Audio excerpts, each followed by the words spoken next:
Senior Citizens Desorientation AIDS Bonus Payout at Awarding of Honorarium ng CDW isinagawa ng PSWDO.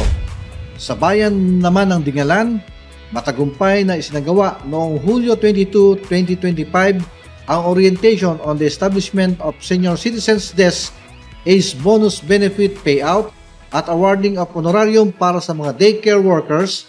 Pinangunahan ito ng Provincial Government of Aurora sa pamumuno ni Governor Renante A. Tolentino sa pamamagitan ng Provincial Social Welfare and Development Office o PSWDO na pinamumunuan ni Ms. Abigail F. Paulino.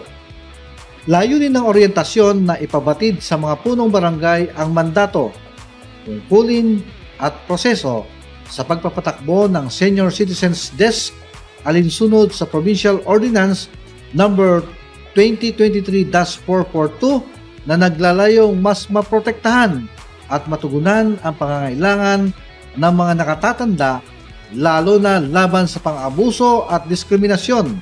Tinalakay ni Ms. Camay Joy Bernardo, SWO 3, ang kabuuang detalye ng pagpapatakbo nito.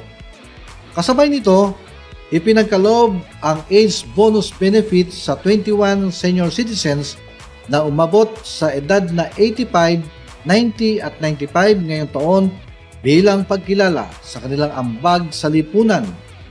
Ginawaran din ng honorarium ang mga daycare workers ng Dingalan bilang pasasalamat sa kanilang dedikasyon at malasakit sa mga kabataan. Dinaluhan ng programa ni na Executive Assistant Renante K. Tolentino Jr.